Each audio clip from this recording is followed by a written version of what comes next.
know that for sure. K-Cal and the Up, Heezy. Mike. Hey, K-Cal, did you tell everyone about what happened? Like what we talked about on the phone the other week? What was that? This week? What do you mean? When you're like, oh yeah, I'm at AMP like full time. And I was like, oh, you mean you hit your goal? And you're like, oh yeah, I hit my goal. No, I didn't. Until you pointed it out, I didn't realize that I had done it. So Isn't it crazy how that works? Nice. You have that with clients too, right? Sometimes they're like fucking down 15 pounds, a lot stronger, feeling good, and they're still like, what the fuck? And you're like, dude, we talked about your goals and you're well past them. Like, come on, give yourself some credit. because they do the same thing I did, which was focus on the one thing that wasn't perfect. Yeah. Yeah. It's easy to do. All right, 8:02. Let's kick this bad boy off. Good. So I'm glad we kind of started off with that part of the conversation, because it seems to me that in general, goal setting and goal achievement is a pretty foundational part of the strength faction. And I had provided a little handout last week, but there's all kinds of other information, and not handouts, but like pieces or components that's offered the Strength Faction website also. So, I wanted to kind of approach today's talk really openly and see what would be helpful for you all to talk about, because you're working on your own goals kind of parallel to clients working on their goals. And it seems like between like what I provided and what Faction provides, you get a lot of kind of like theory and conceptualization of like how to approach it. So the hard part is actually like being in the weeds, kind of like the example Mike just provided of like, once people are in there and they're working on their goals, what are the barriers and obstacles that come up? So I'm just wondering if anybody that's listening now would want to start us off by maybe talking a little bit about either a goal you're working on or something one of your clients is working on that's been problematic or challenging. And we can kind of apply some of the things that you've been learning or reading about. I could offer one, but it's not going to be a problematic one. I just wanted to follow up from your last chat really quick. Ooh, okay, let's do that. So Marshall, my client, I ended up, he's coming back in next week because I was like, I found a deadlift only meet for that benefits, it's unsanctioned, but it benefits some LGBT community. So he was fucking hyped on that. So like, it's a lot better with it. So I think it kind of goes with your sheet and like the SMART goal aspect of it of like, all right, now we have like a more specific time-oriented goal that we're going to go after. And I just want to let you know that, because it was, from what you were saying, I was like, all right, this is probably the path we got to take with it. And it ended up working out awesomely. So I just want to thank you for that. Awesome. And so this is the same client that we talked about last time we were all together. Yeah, for sure. So one way that you re-engaged him was to like approach him with this idea of participating in this event. Yeah, 100%. That's pretty awesome. Yeah, I was really excited. So thank you again. Oh, good. I'm glad that was helpful. And I'm glad to hear about that client, that he's kind of on board for something. And it sounds like it was really effective for you to almost like identify a goal for him. Mm-hmm. Yeah, that was like kind of specific to him. And we never really got to the whole like talk when we talked about like suicide and stuff like that. Yeah. Like get there because like once I kind of brought it up, he was just like so on board with it. And like one thing we always coordinate just some stupid is like outfits and stuff. And like because it's unsanctioned, we don't have to wear what is it? Singlets. So we're like doing some stupid outfits and shit because I'm jumping in with him for it. But yeah, he's so hyped. It was awesome. Wow. It sounds like you really care about him and like care about not just him like achieving his goals, but like him being happy. And oh, absolutely. Yeah. Yeah, for sure. Pretty awesome. So when did you guys come to this conclusion that he would be a part of this event? 3 or 4 days ago. Okay, so pretty new. Yeah, but he was like, yeah, I'm just getting over the flu right now, so I think next week would be the best time to start it back up. And I was like, Okay. all right. Okay. And you mentioned the SMART goals worksheet. Did you use that with him, or did you just kind of look at those components and then talk to him about it? Yeah, just kind of talk to him about it. I didn't like phrase it like that to him. Well, that's fantastic. Oh yeah. Good. Okay. Anybody else working on something with a client or working on something yourself? I'm a little bit curious what Kristen was talking about when we first got on the phone. As far as what part, Lisa? Well, Mike was kind of referring to you had a goal and you actually were like achieving your goal, but you weren't noticing that. Yeah. So, last year at this time, I was working at a commercial gym and I was super unhappy there. And so, yeah, the goal is to try to find someplace that was a better fit, which I definitely have at AMP. Yes. With all the rest of the freaking misfits. So, and when I started there, it was only part-time. That was always, Steve and Lindsay were really open with that. I mean, always knowing, obviously, with her being pregnant, that there was full-time was gonna come. Okay. But I guess I kind of, once it did happen, like, so one of our coaches ended up finding it. He actually just like, it happened really quickly. He found another job and he like got this great offer that he couldn't say no to. So here I am. This is my first week of being full time. So you just stepped into it. Yeah. Yeah. And so in the meantime, while I was working part time, I've been also working at Boston Physical Therapy and Wellness. And I have another job too, which is from home. But I think I just kind of got lost in the fact that the stress of trying to figure out the schedule. And if you wanted to, we can talk about this too. This is another goal I've been working on for a long time, is getting better at time management. So that really freaked me out, that I just kind of couldn't see the forest for the trees, because all I saw was like this stress and anxiety, and not the fact that I did the thing that I wanted to do. Right. So you had your head down and you were just like in the grind. Definitely. Yeah. And you needed someone else to get you to pull your head up and take a look. Yeah. Mike's pretty good at that. Good. And I think that's good modeling too for being a good coach, is that you're going to have clients who just put their head down and they start getting after something, and then they sort of miss their accomplishments or can't recognize it or get ahead of themselves to the next thing without having any appreciation for their accomplishments. Yeah. And it's kind of funny because I don't know if hypocrite's the right word, but I'm freaking great at doing that for other people and absolute shit at doing it for myself. Yeah. One of my favorite quotes is, we teach best what we need to learn most. So it's good insight. If you're really good at doing it for other people, it's probably something you need to hear for yourself. So now, do you get to quit any of these other jobs that you have and pare down? And I have to reconfigure them, pare them down. Yeah. You live here, you know how expensive our city is, so it's not an option right now. Yeah. But well, I'm sure that gets in the way of making time management easy. Oh yeah, a lot of things on your plate.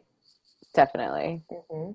Although it's actually one of the things that Mike and I talked about was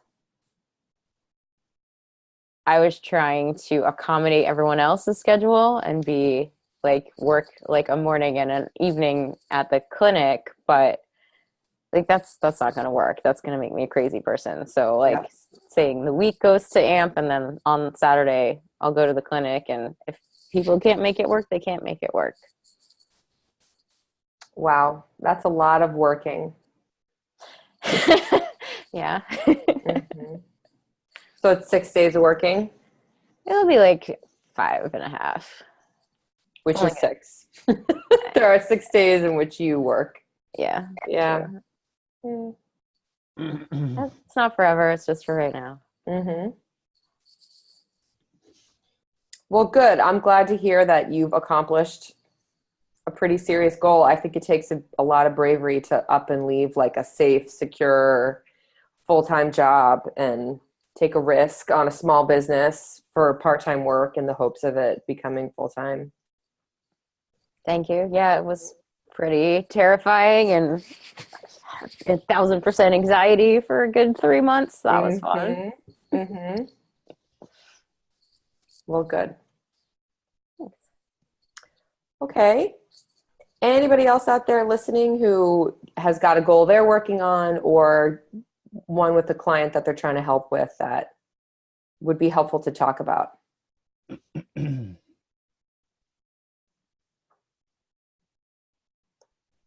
Euler. I've got one. All right. For most of last year, I was trying to write a continuing education course,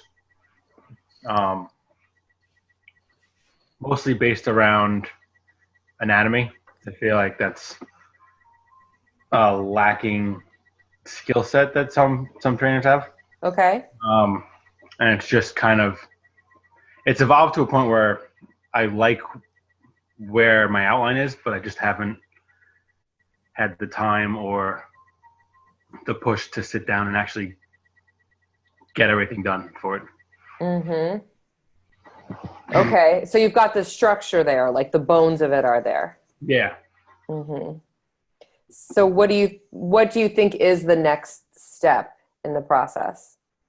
I think the next step is actually sitting down and writing everything out and going through each section by section and knocking it out. Okay. And so when you say that, what do you think it is about that is causing you to like not get in there with it? Almost seems overwhelming with all the Yeah. work that I know I have to put in. Yeah, because when you were saying like I have to go by step all the way through it, I just thought, oh my God, that sounds like a never ending, like giant project. So do you think there's any way to piece it out or start with something easy? Yeah, I think there is. Okay, tell us about that. I think it's just taking a step-by-step approach and taking care of the easier parts of what I want to put together first. Okay. The stuff that I know that I can knock out, like some of the coaching part of it, I can knock out pretty easily. Okay. So kind of like the how to give cues and how to walk clients through stuff? Yeah. Uh-huh. So that would come more naturally to you? Yeah. Mm-hmm. It's a good idea to start with something that would be pretty easy and you could sit down and bang it out. Start with a win. So exactly, just to kind of get some momentum going. And how about like how much dedicated time do you think that you have to sit down and do some writing? That's been the hard part. Okay. Is getting that dedicated time where I'm not working with clients or taking care of my kids or doing stuff for the gym. Right. So you have to think, realistically, you need a minimum of 20 minutes to even get a paragraph written because you got to be able to go somewhere, close the door, sit at your computer, open it up, go in the document, say to yourself, okay, I'm going to write this paragraph, and then put your fingers on the keyboard. Yeah. Right. So then to generate, 4 or 5 sentences to make a paragraph, that whole part right there is going to take, depending on how quickly that works for you, 15 to 25 minutes. So you need like, I would need at least like an hour of dedicated time to actually okay. Productive work done. Okay. So So, for example, tomorrow's Friday. Is there an extra hour in your Friday anywhere? Not until my kids go to sleep. What time do your kids go to sleep? 8:00. And what do you usually do on Friday after the kids are asleep? Really nothing. So really, I don't have an excuse not to sit down and. Well, but what does nothing mean? Usually, it's de-stressing and from the entire week. Yeah, so that's not nothing. That's something. I'm sure you've had a very long week. So the idea is, I mean, one of the reasons that we get stalled is because we actually need that balance. And so sometimes when we make goals, we're like, okay, I can cram my goal like in all the little cracks, but all the little cracks is when we like watch a show or talk to our spouse or clip our toenails or just like be a human being and try to take care of ourselves a little bit. So I'm just wondering if like, is Friday evening one of those nights where like you need to be kind of like a couch potato for a couple hours before bed or? Usually, yeah. Okay. So maybe Friday is a day that's not on the table. Do you work Monday through Friday or do you have like a different kind Yeah. of? Uh-huh. Yeah. So is there another day of the week that comes to mind where there might actually be like a time cushion and opening, but also mentally there might be a space because you might be a little more rested or a little more available to spend that kind of cognitive energy? I think what I'd have to do is sit down on Sunday and look at my schedule for the upcoming week and figure out Okay. where I can put some dedicated time. Yeah. So this week actually works out well because the kids are on break, so I don't have to worry about pick up and drop off. But are they going to be home with you? They'll be home with my wife. Okay. So I like that idea of looking at your schedule. Do you have it on your phone or do you have like an old school planner? Both actually. This is the first time I'm going through the action planner and using that to put all my tasks down. Awesome. So I like the idea of on like Sunday or whatever day you're reviewing your schedule, you make yourself a date. And what I recommend is you start with one piece, which is like, I'm going to schedule 1 hour and put it in the book, whatever day, whatever time. And then that first week, your goal is to just make sure that that happens, regardless of if you write a sentence or you write like 3 pages, just that you engaged in the action of getting the ball rolling. Okay. I think would probably help to get a little bit of momentum. I think that's what I need at this point. It's just a little momentum. Just a little momentum. Yeah. And starting with whatever's going to feel like the easiest thing you can just jump in on and get going with. Okay. Good. Thanks, Lisa. Okay. You're welcome.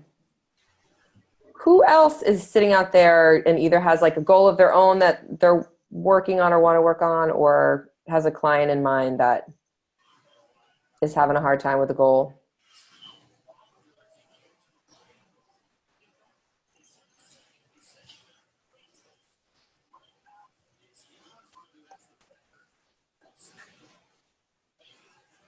Well, I can jump in again with a client that we have at AMP who Okay.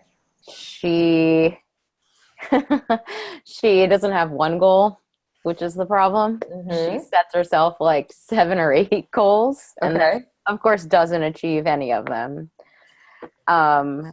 Probably her biggest goal needs to be to cut back on her drinking. Now, when you say needs to be, is that what you would like her goal to be, or has she identified this as a goal? Both. She's definitely identified it as a goal. Or she's definitely said that to one of the other coaches. And we all know that it's her biggest obstacle. One of her things is that she wants to lose some weight. And I mean, she sent us, I forget what the article was about, but it was like, dude, the reason you have belly fat isn't because of this thing. It's because you drink too much. Like, which of course none of us said that to her, but She did identify it as a goal to one of the other coaches. Okay. And do you guys have a formal way that you like identify goals with clients, or is it a more casual kind of thing? It's kind of in between. We have like we each like split, we divide up the clients and we each kind of check in with them periodically. Okay. And so it was a list, like it was like just a few questions, but now it's just going to be like a survey that they just like hit yes, no, whatever. But we also talk to them a lot. And this one, she happens to come in at slower times, so she does get a lot of one-on-one time. Mm-hmm. But this all sounds very like relational, conversational. It doesn't sound like it's structured. It sounds more like it's like, how's it going with your goals? And, you know, that you're having a dialogue with her. Yeah, probably. I don't know if she is. Lindsay runs a nutrition program through ProCoach, through PN's ProCoach, and I don't know if she's in that. Okay. So that would be a little more formal, but yeah, you're right. It is more casual.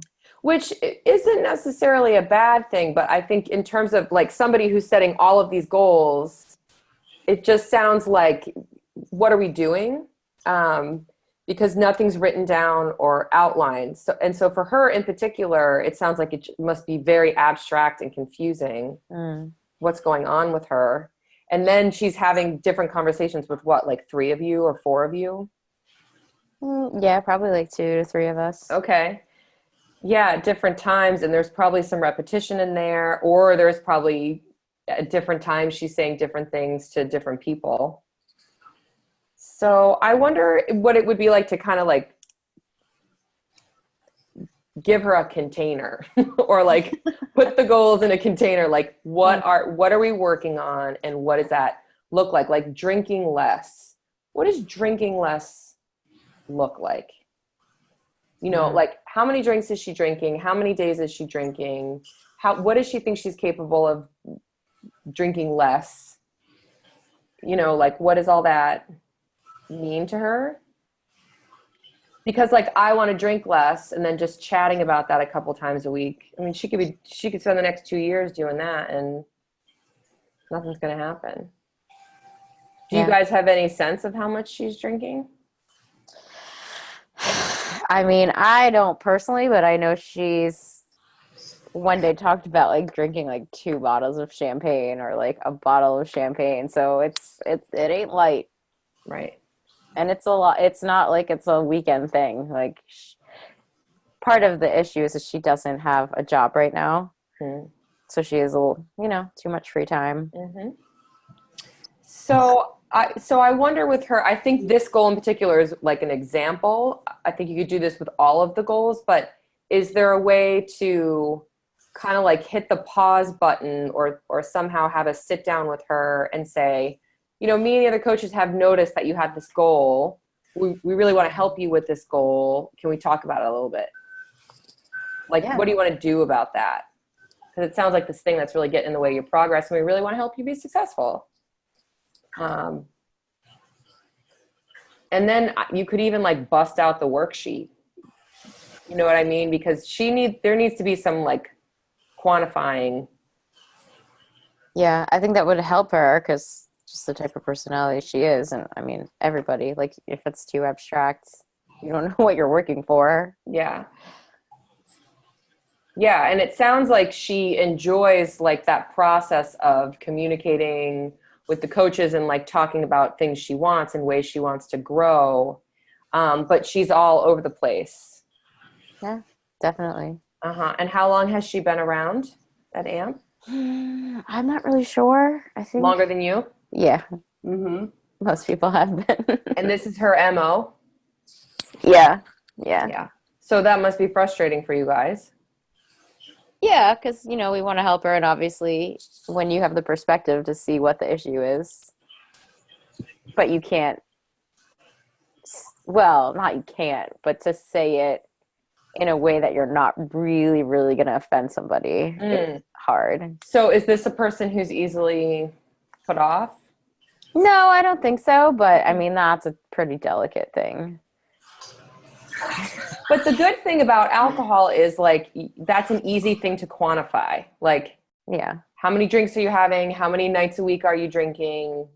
Like, what do you know, what is it that you like from drinking? How do you want to reduce it? And kind of just see what, I think you could just stick with the quantity and the frequency and not have to get into like, do you have a problem with alcohol? Like, I don't think you have to go down the rabbit hole, but I think you could put some boundaries. Like, okay, you want to drink just 2 nights a week when you're with your friends and you don't want to drink alone. Okay. Like, let's start with those goals and let's check in next week about that. And it sounds like there's other goals besides the alcohol goal. So if that one felt a little bit too heavy, you could start with another one. But however you start with it, I think you want to get some specifics. Yeah. I think she would be totally open to that approach. Yeah. So, yeah. Okay. And is that something that you feel like is in the scope of how you guys practice, or does that feel like you'd be doing extra for her? No, I mean, we definitely do that. Okay. Yeah, for sure. Well, I think that's a good example of a type of client, someone who is really like expansive, and when they come in, they're energized and they're like, here's all the 50 different ways I want to change. And they talk kind of in abstraction and they talk a lot, but nothing is actually happening. And what's helpful for them is to put some boundaries around it or present a container for them. Be like, okay, what are we doing? Like, what's going in here? What does that look like? And get specific. Yeah, that's awesome. Okay. Well, you'll have to try it and let us know how it goes. Okay. Speaking of people who need things put in containers. Well, and the other thing I like about this example is that it is affecting staff. You know what I mean? Like, that sounds a little bit draining. That'd be like, oh, you know, Beth was going on and on again about her 57 goals that she had. You know, not that you guys talk like that about your clients, but you know what I'm saying? Like, that can cause some burnout to hear somebody go on and on and on in abstraction and not be specific and not seem to be doing anything about achieving their goals. Well, yeah, especially since like all of us, I mean, maybe to a fault, like really want to help them. And then when you feel like you can't, then it's like. Yeah.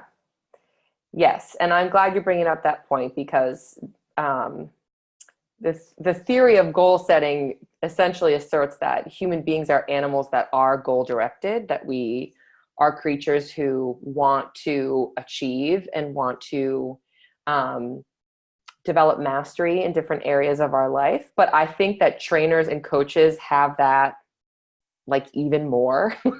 Those genes are just like really strong. And so you guys really want change for your clients. You want to see the results. You want them to get their goals. Sometimes I think even more than they want them. I think it's one of the ways that people helpers get fed or get nourished is like when they see the people they're trying to help actually be helped and feel better. So when they're not making progress, or when they're like blah, blah, blah, blah, blah, blah, and nothing's happening, it has this like tertiary effect of affecting you and how you're feeling about your own productivity and your ability to do your job well. So thank you for talking about that one. Mm-hmm. Okay. How about someone else?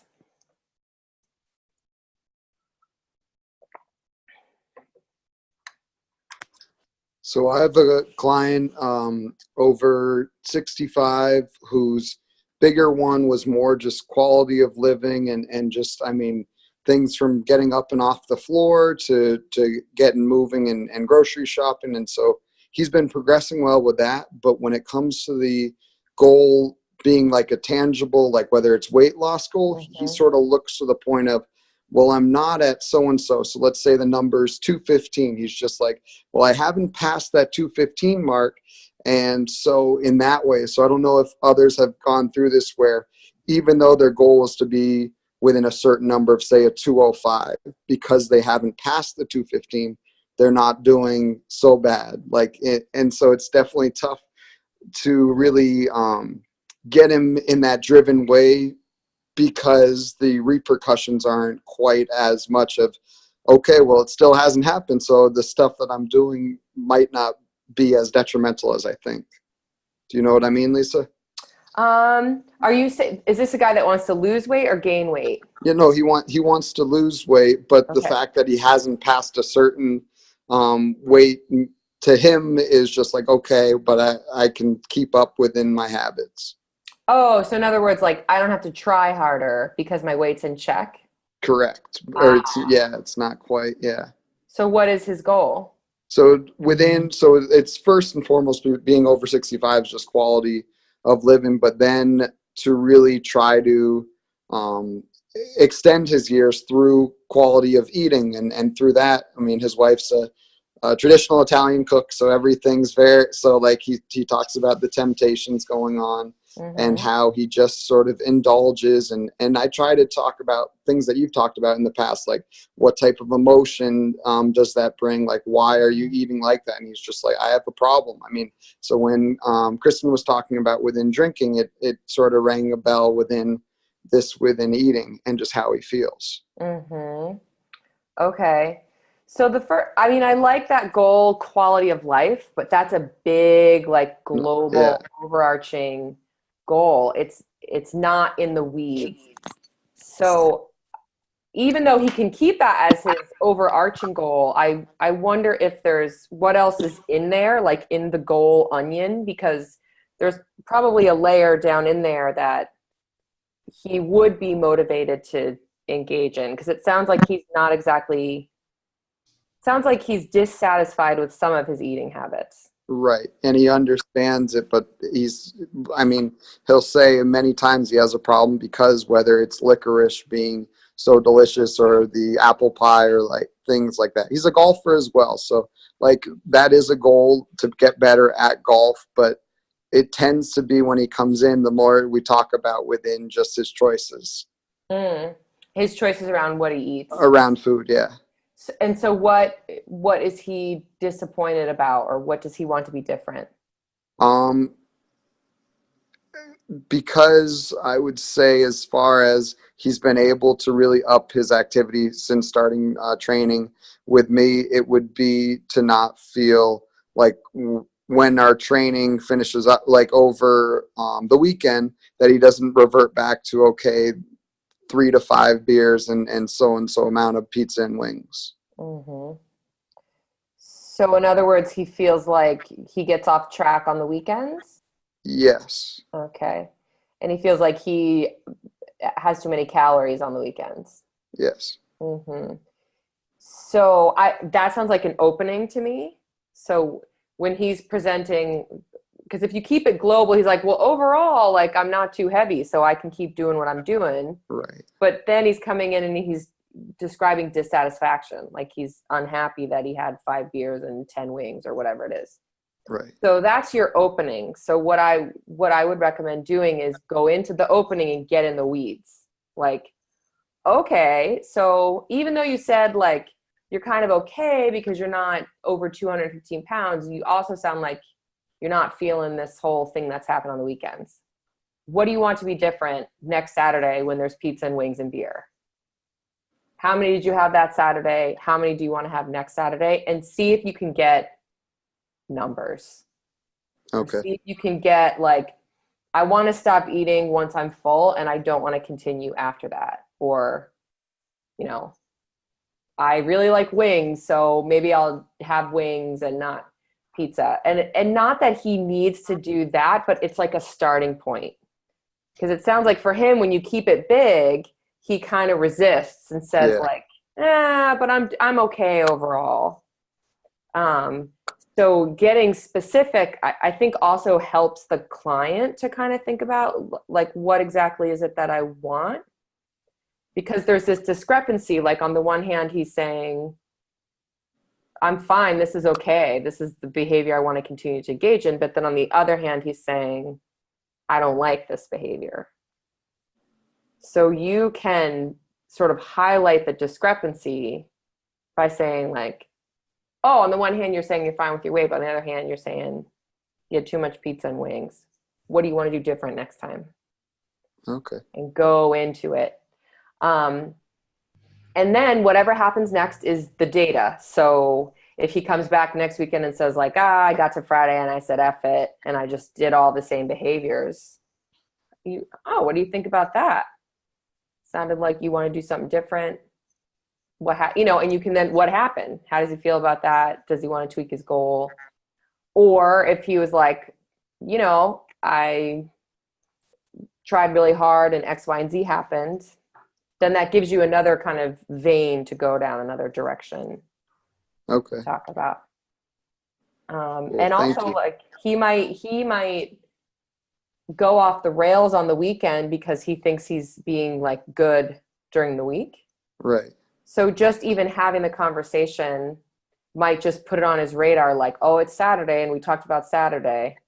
Okay. So I'm going to like keep that frame, or I'm going to remember my goals. It's almost like trying to enhance the motivation on the weekends by having the conversation.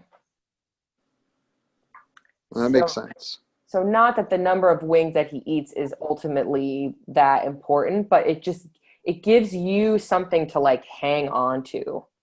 I had a therapist who's a male therapist once who'd say like, you got to find somewhere to stick the crowbar, like somewhere to get in there and get some leverage. So it sounds like for you, somewhere in that area of when he's actually complaining about something is the place to go. No, that helps. Thank you, Lisa. Okay, yeah, you're welcome. It sounds like the behaviors outside the gym are a lot of what we're talking about tonight, like people's drinking or eating, kind of like their habits outside the gym time. Are there any examples of like either things you are working on in the gym or that your clients are, their goals related to strength? I think I might have one, but tell me if this is like out of line or something, or off. Maybe, I don't know. I'll start anyway. Just tell me if I should shut up. So I injured my shoulder like a while ago, and I've been trying to get myself back into fighting again. So I haven't had a fight in a little while. What kind of fighting are we talking about? Kickboxing. Okay. And what did you do to your shoulder? It was just like a lot of inflammation, but I couldn't like raise my hand anymore. It was just like I couldn't really do much. So I got a cortisone shot, and I've been going to physical therapy, and now I've been working with Mike and Joe from here to kind of fix things up. Okay. I'm a lot better, but I've now noticed that like since it's gotten closer to me now like ramping up, I've still been training. I've been kind of like working around things for a while, but now I'm back into training more. And originally for a while I've been saying like I want to fight in April. Okay, now maybe May. And I noticed that like every single day I think like, okay, I need to come up with a plan because like starting tomorrow isn't working. Okay. And I'm trained, like I don't have, that's the thing, like what I'm doing isn't working. I don't have a goal and other than like get into it. And I know that, I mean, the reason why it's important to me is not only for myself, but also like for training other people. Like I feel like if I can't have a goal for myself, then I can't make clear goals to prepare them in the future. And like I started a new class that the reason why I set it up is to sort of start a pathway for other women to start fighting, because there really isn't one at our gym. There's a lot of focus on the men. Okay. And So I see that like I need to take an action, but I guess I feel I have a lot of fears about it, and I don't really know like what the first tangible step is to work toward, like, I don't know, starting. Okay. Well, I'm very curious about what some of your fears are. One of the big one is being injured again, because that's been really hard training people. Like, it was both like incredibly demotivating.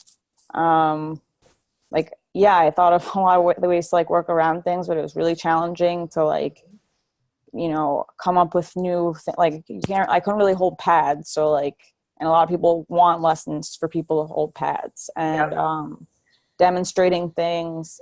My own training is like a big part of, you know, like if I can't do something, I don't want to like tell someone else to do it, because it's like, well, you're not, so you couldn't do your that. job, and you couldn't be a role model. Correct. Really. Yeah. So how would you re-injure yourself?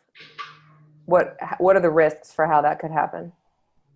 Well, I mean, it's not a gentle sport, so like you know, there are like the regular risks involved, like you could break something or whatever, but I'm trying to like become a little smarter about things too now, like learning about assessments and different movement patterns so I can recognize things earlier. Like, I was injured way early, way before I went to a doctor. Like, I did the fight, like, I knew I shouldn't have done it, but I was like, well, I'm already injured. I'm either just gonna like, I might as well do it. But like, I should have gone to the doctor much earlier. So now I'm trying to like learn a lot from my mistakes this time. Okay. But like, that's one fear. Another fear is that like I'll lose, or I'll get really hurt, or I won't be able to I won't be able to prioritize training people with my own training, because it's like takes up a lot of time. But okay.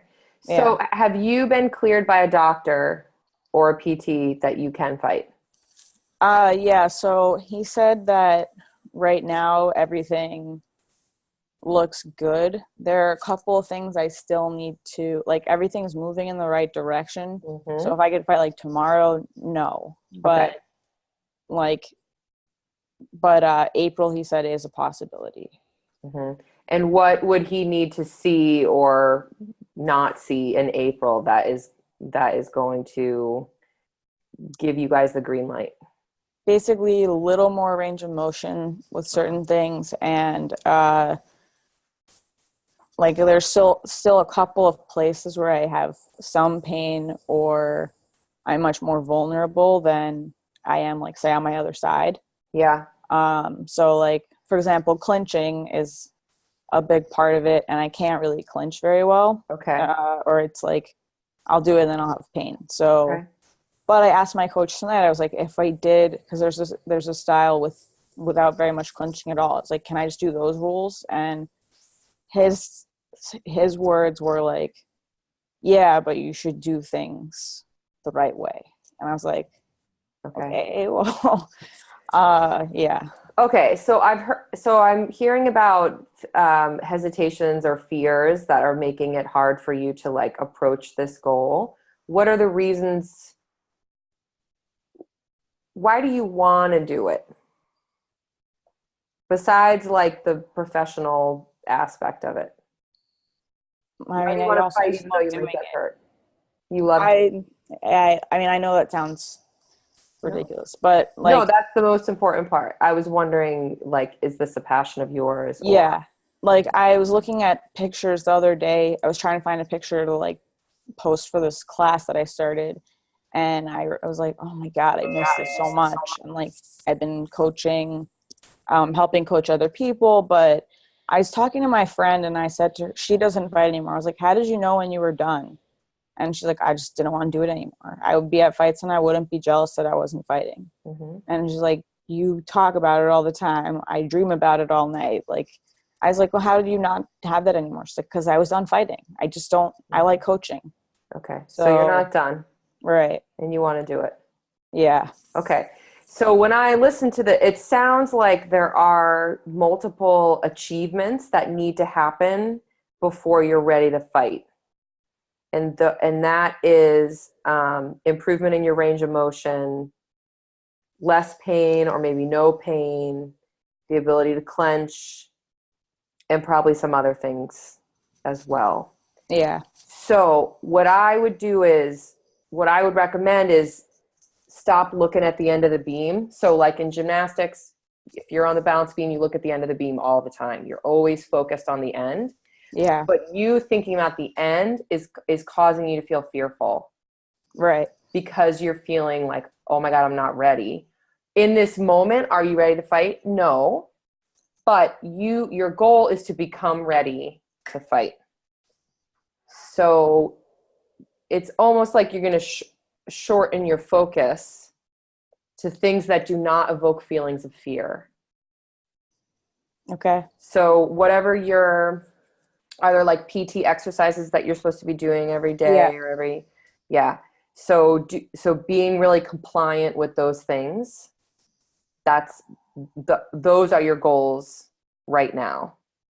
And then whatever like the next mini achievement would be, whether that's getting a couple more degrees of range of motion or whatever. Yeah. Because what you want is for the goal to feel achievable. You want it to feel like, yeah, I can do that. You want to approach the goal as opposed to avoid the goal. So when you think about getting in the ring and fighting, it's causing you to feel like, oh, Right. I'm not ready for that avoidance feeling. Yeah. But you want to approach, you want to move towards the goal. So you're going to choose goals that you feel like, all right, I can do that. And that forward motion is going to give you momentum. And then you'll be making check marks off on like, okay, now I hit that mark. I hit this mark. I hit that mark. Because I hear you saying April, but like, we don't know if it's going to be April or I not. know. My coach was like, why are you in a rush? I was like, well, I'm getting married in August. I want to leave enough time in case I get hurt to like look presentable in August. But like, well, you can fight after that too. I know, but there isn't really a rush. And I told my friend that tonight. Like, I can tell my like teammates, my clients. It's like, of course, when it comes to myself, I'm like, no, now. One thing I keep hearing you talk about is like, you don't want to hurt yourself. Yeah. Or what if I hurt myself? And one of the worst kinds of goals to have is don't do this. Okay. Like, so a common one, I used to work with basketball players a little bit. They'd be like, don't miss any foul shots. So if you go up to the foul line and you're like, don't miss the shot, don't miss the shot, don't miss the shot, don't miss the shot, you're going to be anxious, you're going to miss the shot. Right. So any goal that's like, don't do X, you want to flip it around. You want the goal to be do Y. Okay. So if you're in your head and you're thinking, I don't want to get hurt, or maybe I should hurry up and do it now in case I get hurt. You know, if I say like, don't think about a pink elephant, what are you going to do? You're going to think about a pink elephant. So you're thinking about the pink elephant all the time. Yeah. And of course that makes you anxious and makes you want to avoid the goal because you've been in pain for, how long now have you been in pain? Since last April. Yeah. That sucks. And to not be able to do your job, not be able to like do the thing that you love sucks. So you're already anticipating like another rendition of that. Yeah. Like, oh, let me hurry up and get healed so that I can repeat this whole process again. No thanks. No wonder you're feeling like I'm not setting a goal, because who wants that? Yeah. I guess that's the part I didn't realize. So do you see what I mean about getting in the weeds? Like every case we're talking about, and yours too, we're kind of getting in there. Like, what makes you say that? What makes you think that? Getting into the details. It's almost like the princess and the pea. Like, the more that we uncover the layers, there's this idea or this thought that's way down deep in there that's kind of screwing everything up. Yeah. which is I'm going to get hurt again, and that's going to suck for a whole nother period of time. And you're willing to do that because you love it and you want it to be part of your life, but at the same time, you're protecting yourself Yeah. by not moving towards it. Yeah. Thank you. That was very helpful. Good. Andrea, what would it be like to reframe, like not to take fighting off the table, but just to reframe and be like, my goal now is to become like 100% pain-free and full range of motion. I mean, honestly, that feels a lot better. That feels safe to me because, like, Okay. even tonight when I'm sparring, like in the back of my head, I'm thinking like, my shoulder kind of hurts. Like, if I were in like the last round of the fight, I don't want to be thinking about my shoulder isn't good, blah blah blah, and then it just keeps going. Yeah, and then it interferes with your performance. It interferes with the way you're holding your body in space. Right. You could even be like holding it in a way that's going to like increase inflammation or agitation, or you make a mistake, you'd be vulnerable to getting hurt, something like that. Yeah. Well, I've been lucky several times, but yeah, no, it's, I didn't think of it to reverse it this way, like that I would feel so much better if I felt fully like strong again. Because then that removes the layer of you having to protect yourself. Right. If you don't have to protect yourself, then you're free to approach the next step. Right. I feel like that's, I guess, the common thread for really any goal for me. Because a lot of the reason why I know that I don't pursue a goal is because I'm afraid. But if I if I'm not trying to protect myself from whatever the fear or the failure or whatever is, then like I feel like it's just easier, maybe clearer. Yeah.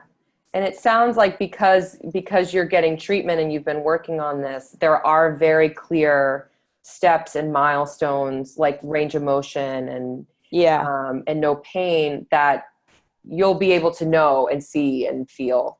Yeah. And those will be reassuring for you.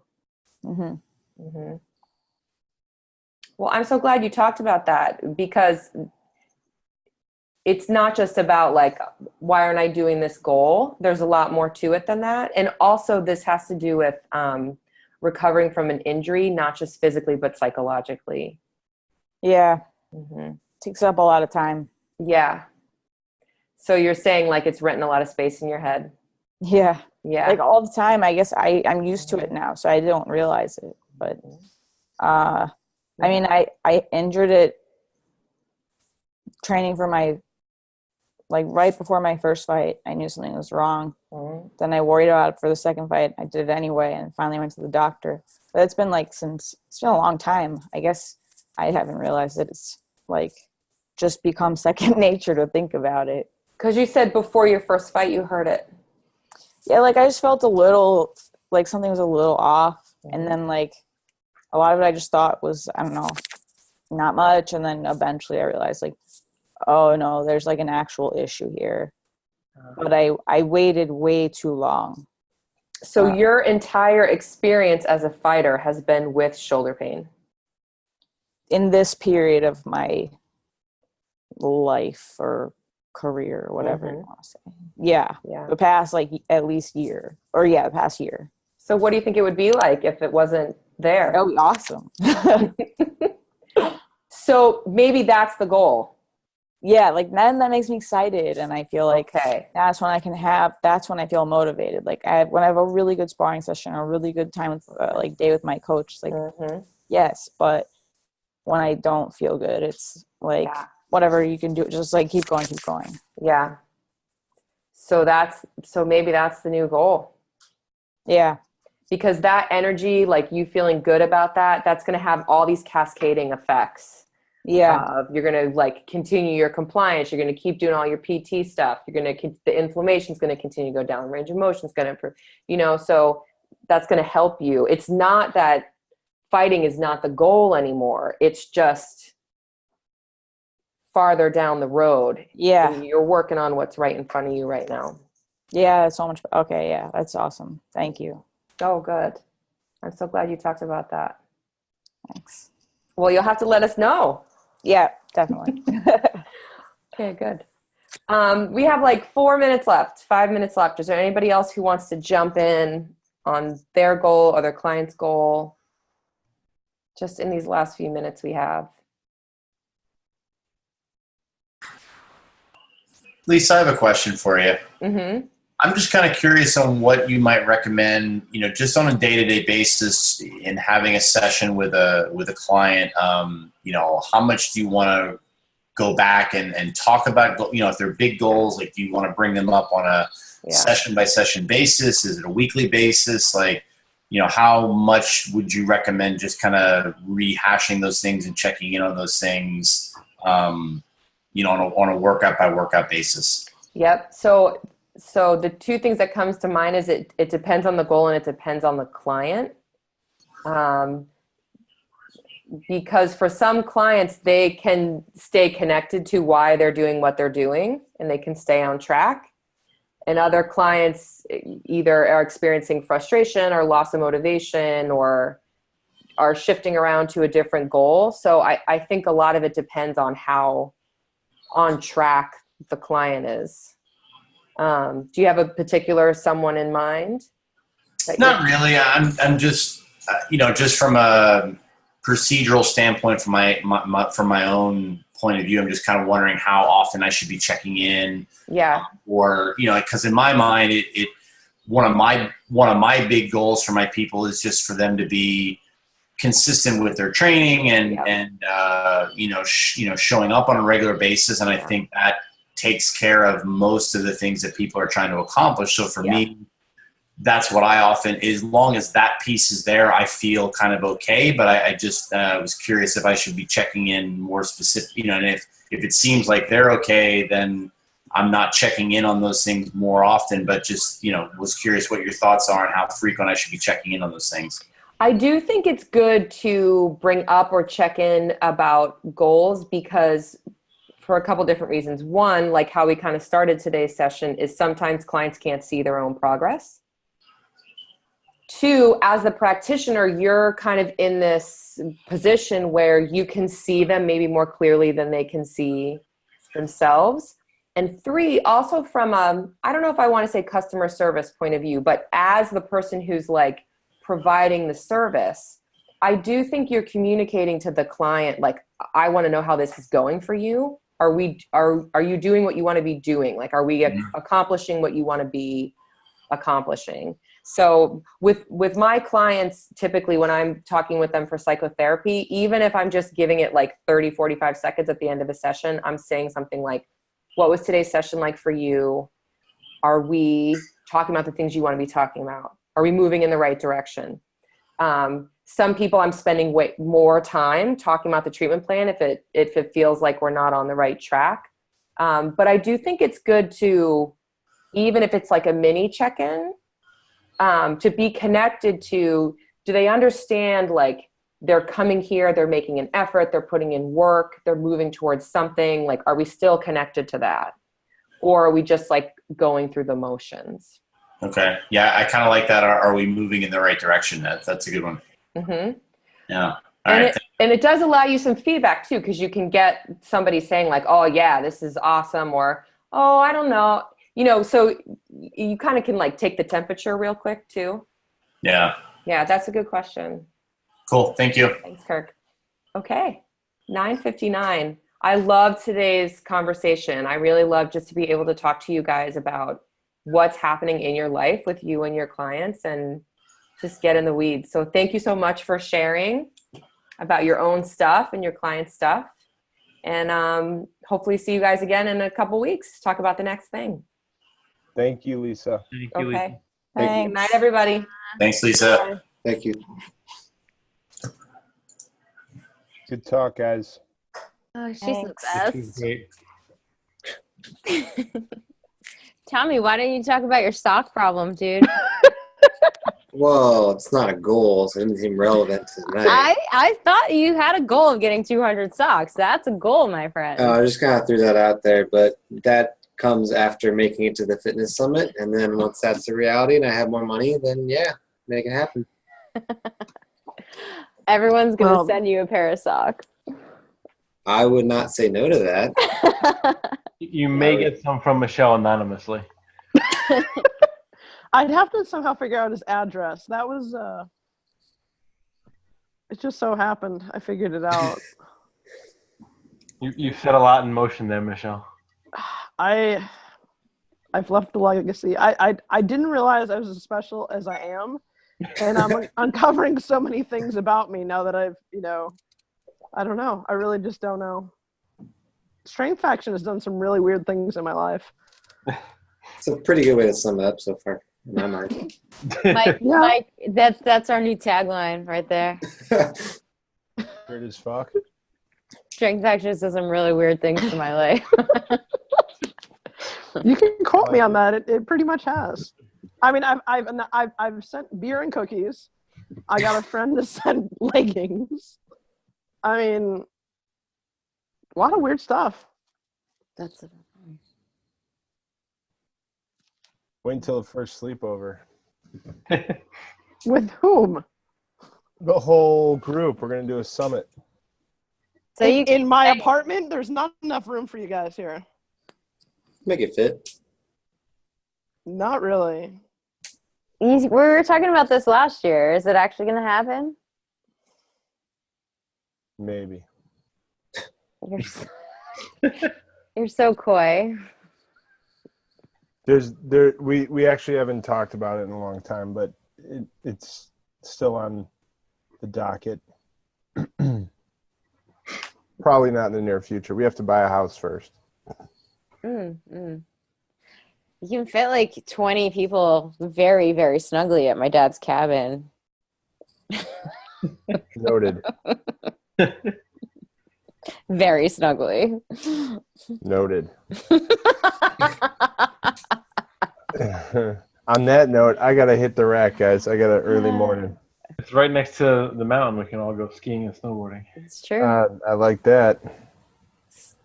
All right. Good night, guys. Good night. Good night, Mike.